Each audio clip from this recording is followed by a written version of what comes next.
Today, we are talking to two youth ministry legends, the best of the best, Josh Griffin and Doug Fields. We are talking all things volunteers, volunteer training. You're gonna love it. Stick around.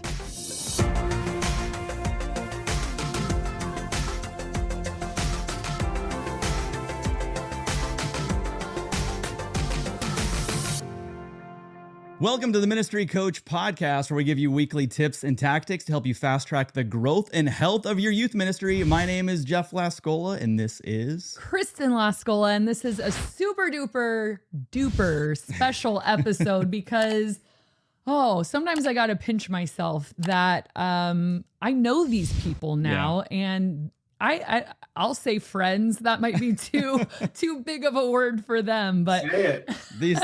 These are two of the Mount Rushmore of youth ministry heads.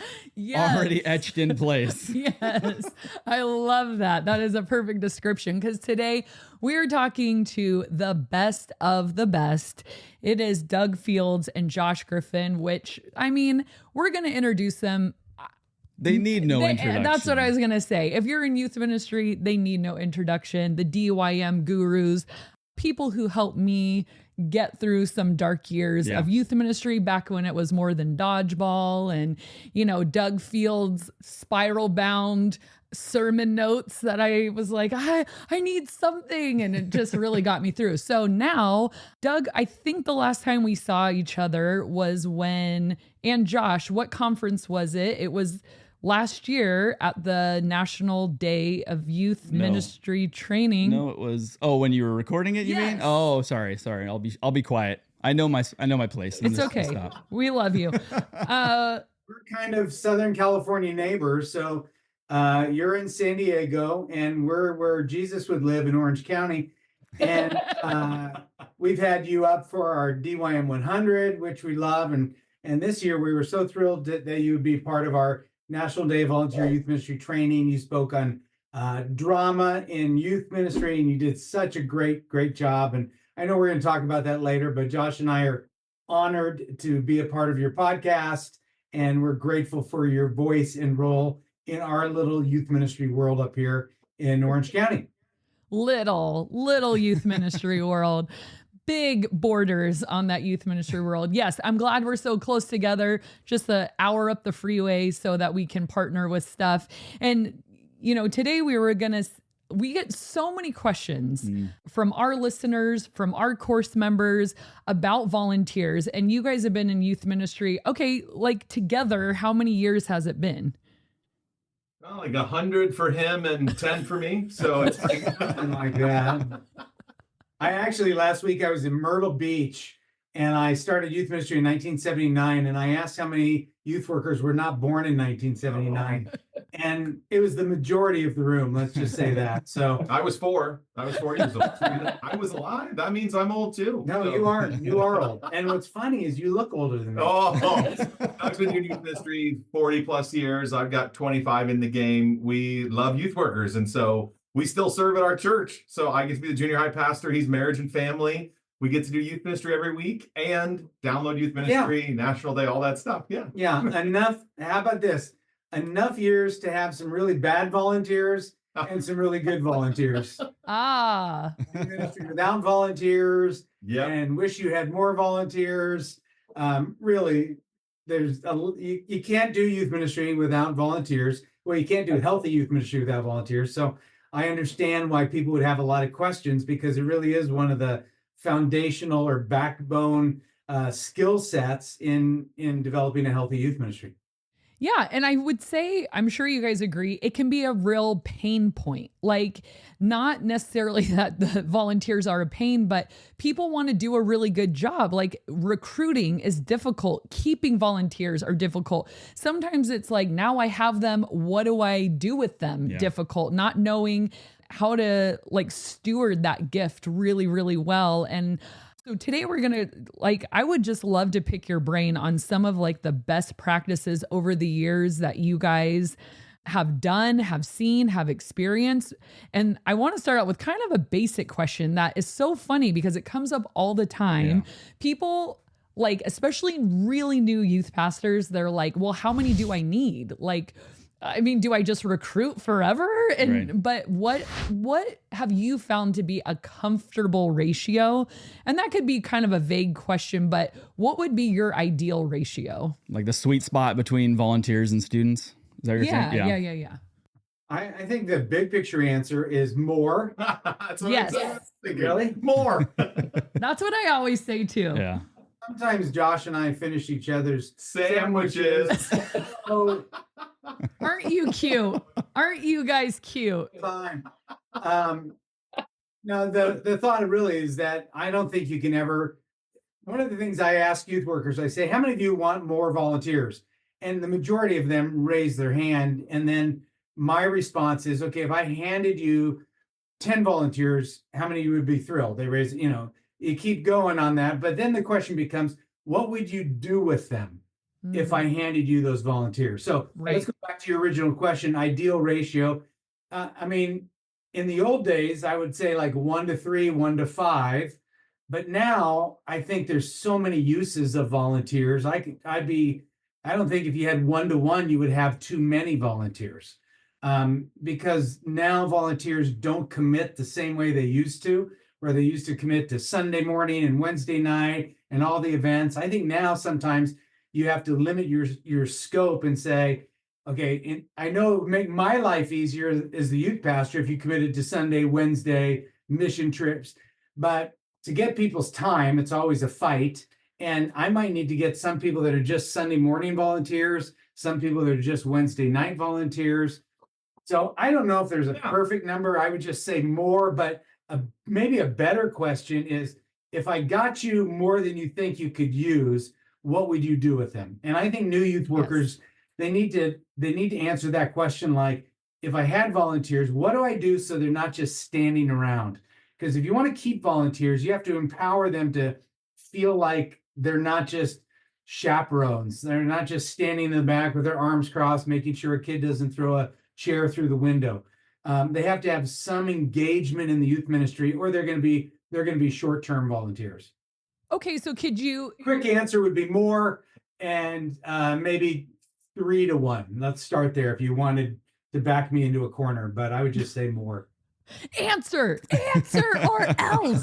Well, okay, so you brought up a really good point, and it's funny because that was actually the next question I was going to ask you is, okay, so what do you do with them? I think that is a really good direction to go because, okay, we've recruited, we have people that are excited, and Chris Brown, one of our senior pastors, he always says people don't want to feel used, they want to feel useful, and so towing that line between, we're not using you, we're not going to tax you, we're not going to burn you out, but we want you to feel useful. We want you to feel purposeful. We want you to come and leave here feeling filled up. So what have you found to be, because we're meant to serve, like it shouldn't be a drudgery. People should be stoked to come to youth ministry because they know you're going to make best use of their gifts. So how have you guys navigated? Okay, you have the people. What's a really dynamic use of volunteers that keeps them coming back for more? Yeah, why don't I go first and you go second? That way, if we're thinking the same thing, I get to win. Oh, I was going to say that. To say age before beauty, Josh. Oh, there you go. So pretty. I wrote a book called Your First 2 Years in Youth Ministry. And in that, before I wrote the book, I got some of my veteran volunteers over at my house, about, 10 or 15 of them that have been with me for 10 years. And all of these volunteers could go into most churches around the country that I had been at and be great youth workers.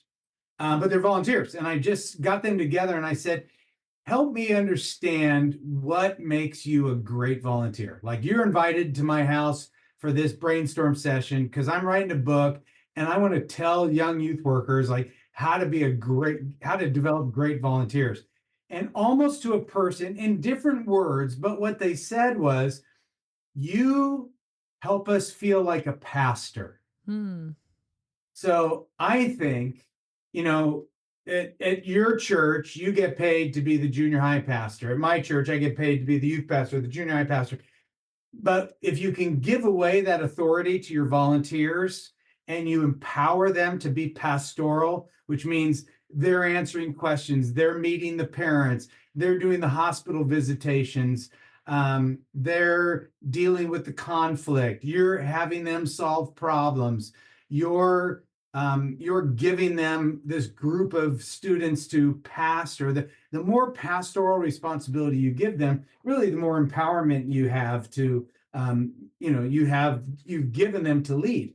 So what I realized is that when my volunteers started getting invited to kids' graduation parties, and I wasn't invited, I was like, oh, at first I was like, why are you not inviting me? And then I realized, do you know who I am?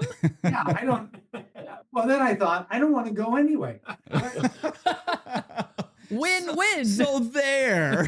The fact that they're inviting those volunteers, or those kids are saying, this is my youth pastor, I can give that title away. So the more you can give pastoral responsibilities away, like, are you doing something as a youth pastor that your volunteers can be doing? So this week I was in this last week, I was meeting with one gentleman, and he had about 8 women leaders around him. And so I knew he was a smart leader because, he had these amazing women. And I just said, he was talking about using video curriculum. I'm like, why are you using video curriculum? I guarantee you one of these ladies is an incredible communicator, or at least can become an incredible communicator. And the more people are tasked with those types of responsibilities, I think the more their heart is connected and they're going to stick around. That's a long answer. That's a great answer. I was, of course, going to say the exact same thing, but that was pretty good. I would just add to it and say, when I started in youth ministry, I just had a bunch of needs, and I plugged people into my needs. I didn't care about who they were, their gifting, their talents. But I just I need you to be a small group leader. I need you to get control of this row of kids or whatever. And I think there's another level, which is you're looking at their talents, gifts, passions, ability, and finding the right spot versus just plugging holes. Like, I have a problem, put a person in there. And then there's the Holy Grail where you're like, I have this need for, we do a monthly event, and this gal, her passion is event planning. And I'm like, that's the moment. And she feels mission critical. And it is a legitimate need in our ministry. When they fit together perfectly, that person's going to be fulfilled. That person's going to stay a long time. You're going to have this burden taken off of your shoulders. That's where the magic happens. Rather than the amateur is like, I have a need, here we go, fix it. Next level is, hey, what's your gifting? What's your talent? And every once in a while it comes together, and those people stay a long time and contribute in massive ways. Yeah. So you just hit on something, it's almost like you guys are reading my mind, the next place I wanted to go, because is that what you would attribute longevity to? Because I would love to know your individual records of some of the longest standing volunteers that you've had. How long have people stuck around, or how many people do you think have come through your doors and hey, I want to be a part of this ministry? Because I think for me, I don't know if you agree, I've kind of hit a sweet spot where we've built this team and this momentum where people are recruiting for me. That sounds cool. I hear great things. I want to be a part of that. And, what would you attribute your being able to keep volunteers for the long haul? I mean, I probably was a lot of things you were just saying, kind of keep that revolving door shut or slowed. And how many people do you think have come through in the last 100 years for you? 110 for both of them. That was good. Well, I've been one church 11 years, one church 19 years, and back to that first church for another 14.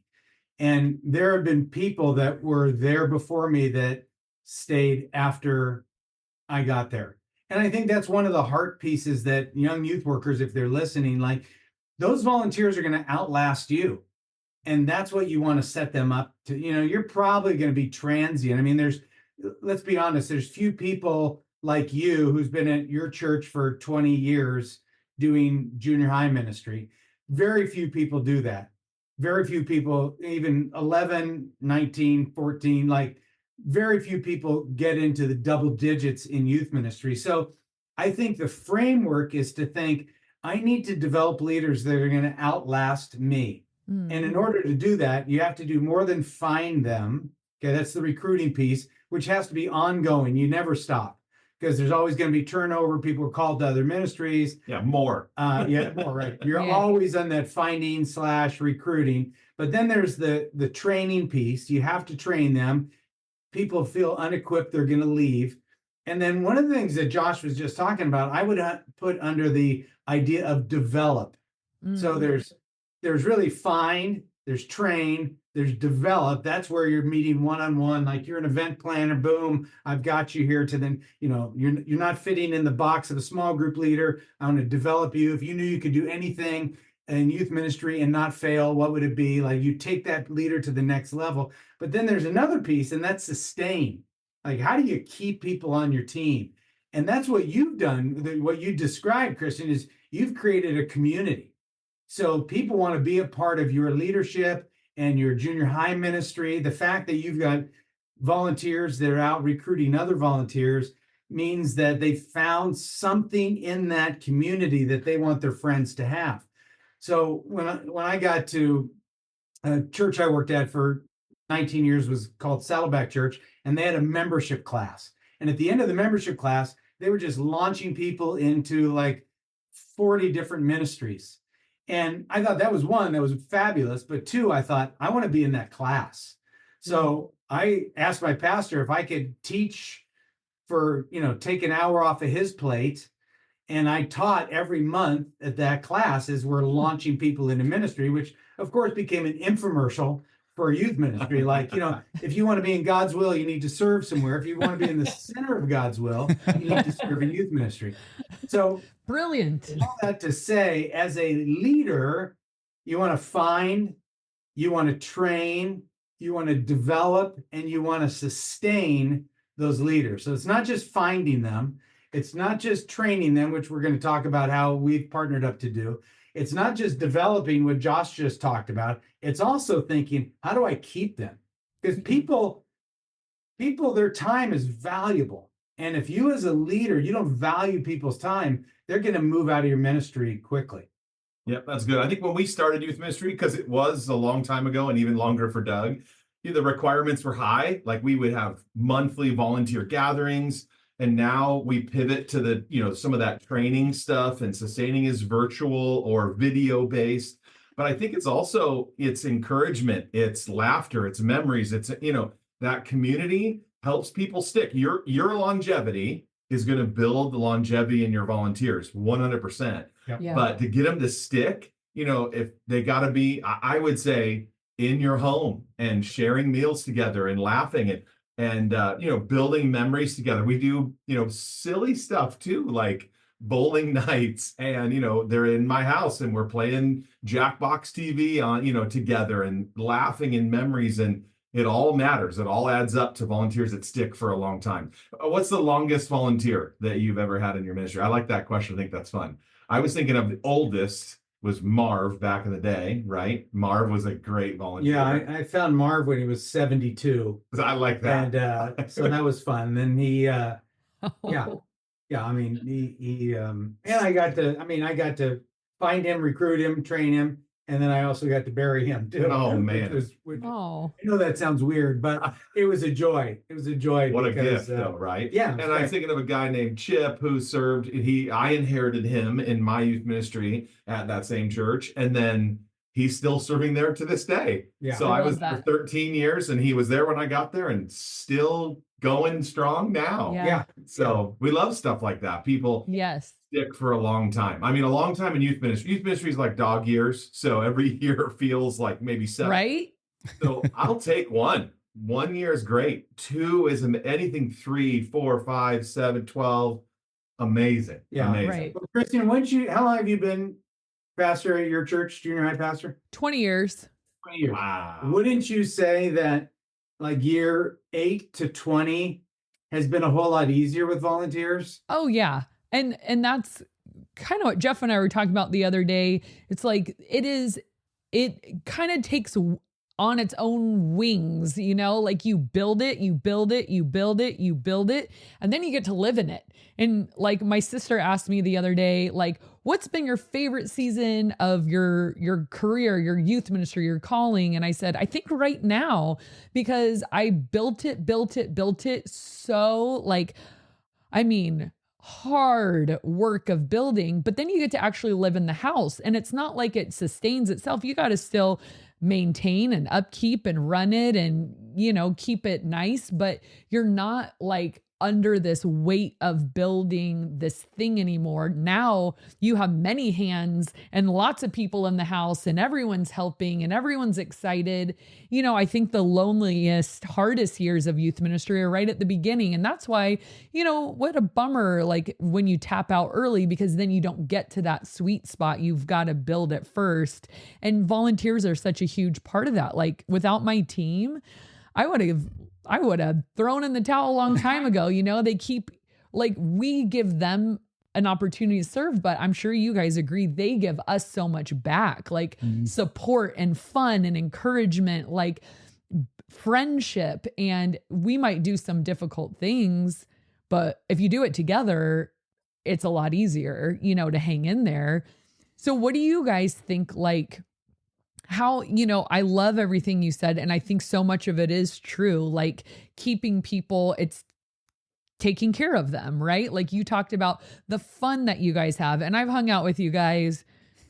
You're like my youth ministry spirit animals. Like you're so fun, like the funnest, funniest people. What animal and I Both llamas. Of course you're llamas. That's the only answer. Good answer. Good answer. And so like that fun, I think you guys are magnetic and charismatic, and you really care about people, and there's all this fun energy. That's obvious that it comes so easy that way to you guys. What about like the equipping? Like when you have a fresh volunteer and you know, like they have a willing heart, but maybe they don't have the experience or the skills, and that now is your job as the pastor to teach them how to be a pastor of their small group. What do you do? What has been a big win? What have you missed over the years? What do you wish you had known in years 1 through 8? Well, I think there's two parts to that. There's what I would call the formal equipping, and then there's the informal equipping. I think a lot of youth workers, what they do is they say, I've got 3 small group spots. They recruit to those 3, and they like check the box. Throw them in. Yeah, check the box, and then they're off to the next thing. And I don't think you check the box. You have a rhythm of training, whether that's you're handing out a chapter of a book that I read on relational youth ministry. You're having them listen to a podcast. You're giving them a video. You know, when I first started, it was monthly meetings, and they were at my house, and so it was fun.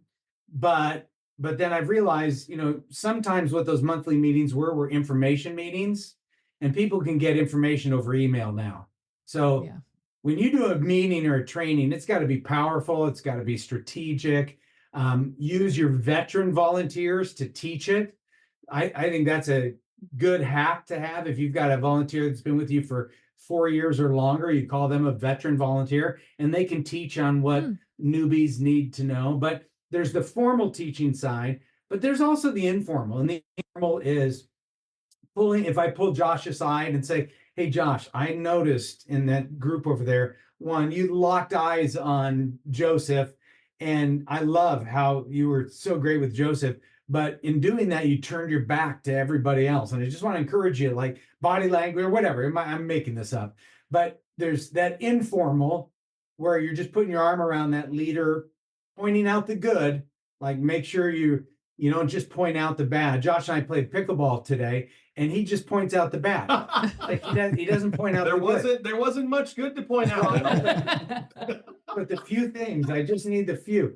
So if you're going to point out the bad, you got to highlight the good. So, and Josh, why don't you talk about formal training? But there's formal and there's informal. Yeah, and formal training for us is kind of a life group, is our small group leader.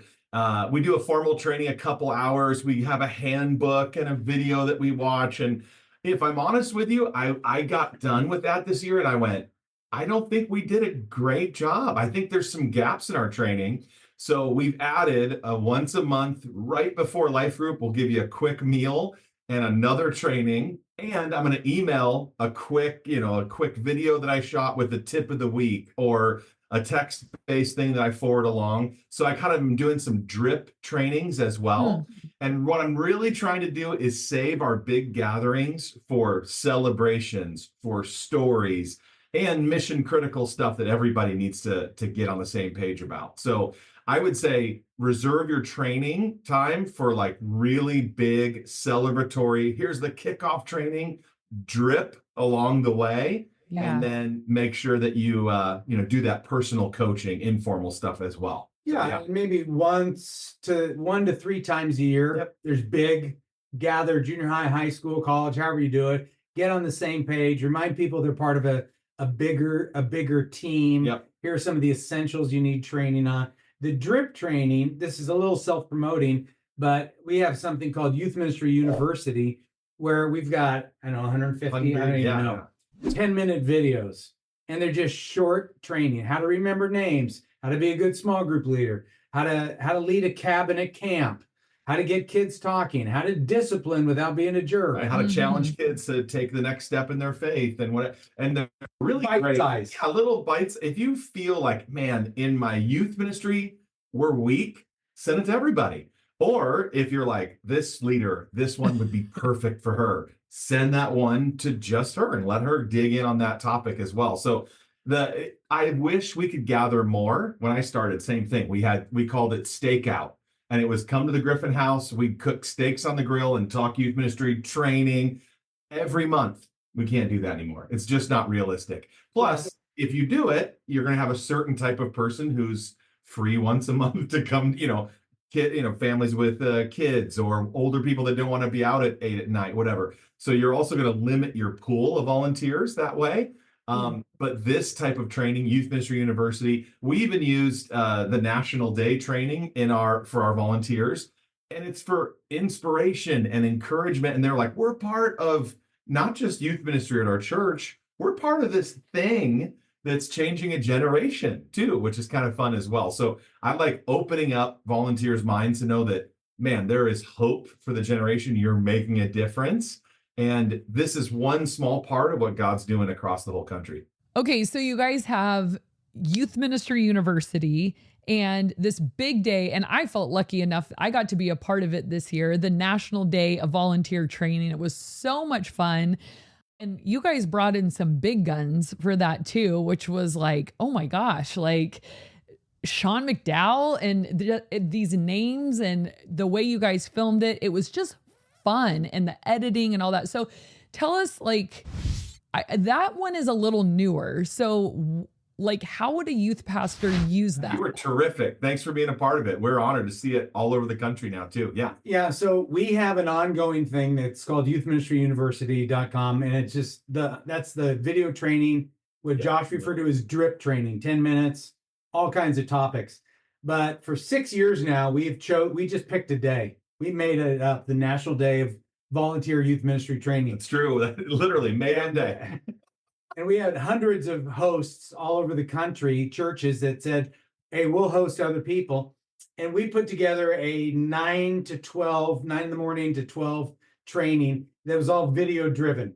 And so they're, again, short, 12 to 15 minutes, high energy, a lot of fun, great editing, humor, breaks. Yeah, trying to raise the bar too. Like visually, it's fantastic. Plus, it has like animations and silliness and jokes and the hosts and all that too. Yeah. Yeah. And so what we realized last year, we showed it at our church, but we didn't show the whole time because Josh and I wanted to do some specific stuff for our church. And then we got this idea, wait, maybe other youth workers are like us. Maybe they don't want to show the whole 3-hour session. So this year, what we did is we put a 3-hour session together with yourself, and Josh did one, I did one, Sean McDowell, Jessica Sanchez, Oza Jones. Yeah, we had some dynamite fun topics. And so we put it together and basically said, You can do it however you want. If you want to show all 3 hours, great. If you want to you don't want to host it,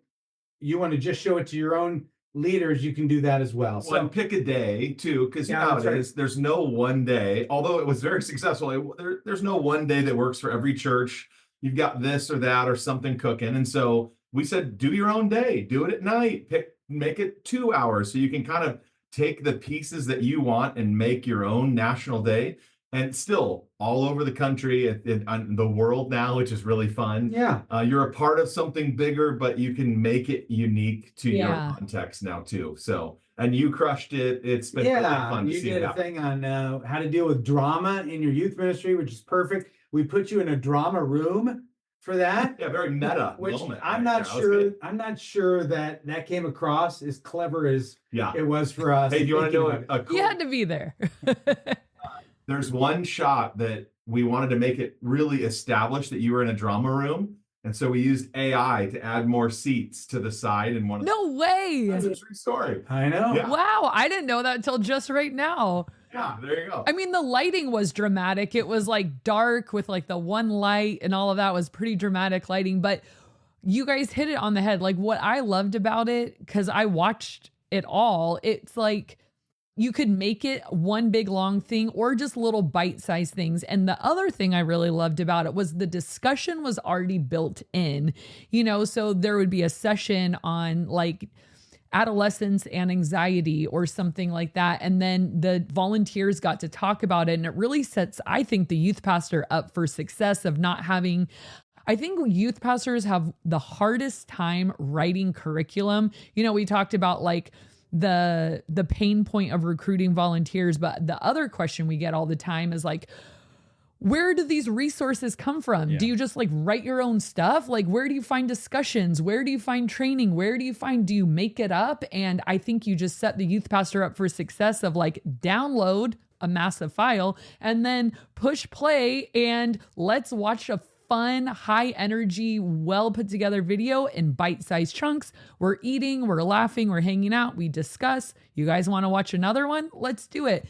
And if you have a smaller youth ministry, you could do it in your house and make it just intimate and like a fun day, or make it more formal and host it at your church with tables and all of that. But it was just, the full package that took the guesswork out for youth pastors, especially young ones, or ones who are like, I would love to do a training. Like where do I even start? It's just like the full package. So if a youth pastor was like, okay, you sold me, those are great, where could they go to find both of those resources? Because they're gold. You could go to dymtraining.com and that's there. I mean, we're so unorganized with that.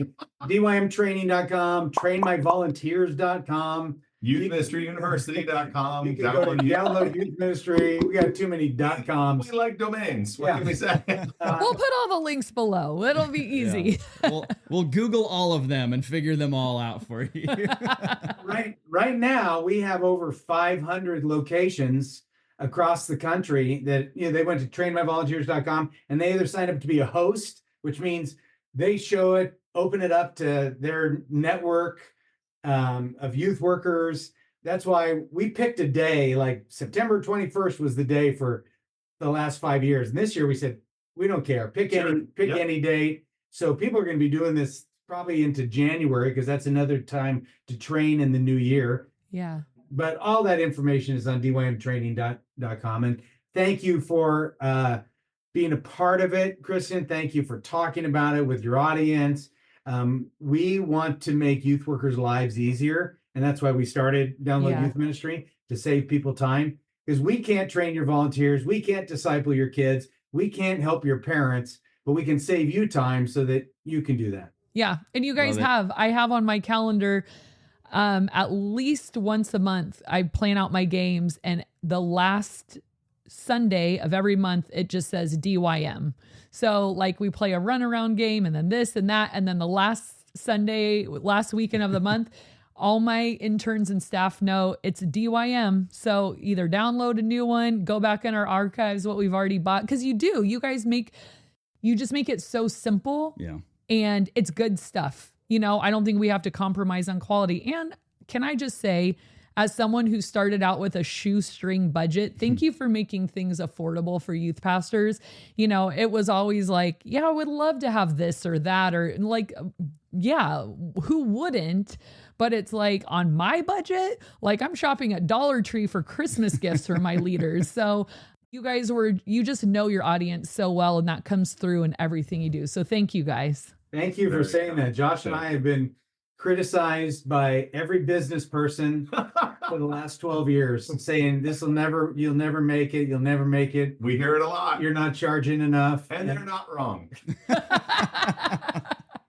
We care deeply. We stand shoulder to shoulder with youth workers. And so I grew up in a youth group of 12. We've served in little and massive churches, and we just feel like you can do really fun stuff, really cheap. We even try to give half of the resource, the cost of it back to the youth worker that made it. And so we want to help youth workers win, and Download Youth Ministry and this other stuff is our attempt at doing that. So thanks for the kind words. It means a lot. Yeah. Yeah.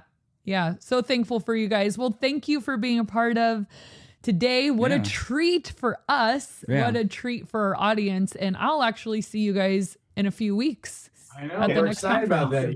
You're part of our Download Youth Ministry conference. Yeah, coming up in October out here at our church. So there's still a little bit of room for our events. DYM training, we'll have that on there too. So there you go. Yeah, we'll link everything below so you guys can find all that. I just want to go a little shout out here, going back to I think it's 1992 when the Dream Team was in the Olympics, the men's basketball. I feel like I'm in the presence of that right now because there's like Magic, there's Jordan. Who am I? There's Bird. I'm Bird. And I'm like the water boy. It was like, thanks for letting me come along. You know what? I appreciate it. I played basketball, and water is very important. Yes, water boy. Played pickleball very well, but very talented. That's right. Basketball. Hydrate, everybody. Hey, Josh, Doug, thank you guys so much for being here. And thank you all for watching and listening. And we will see you next time. And we are talking all things volunteers and volunteer training. Today, we are talking, how did I start before? You guys just hear my stomach growl? What Josh is to hot dogs, I am to volunteers. So I can talk volunteers all day long. I do really like hot dogs. I know.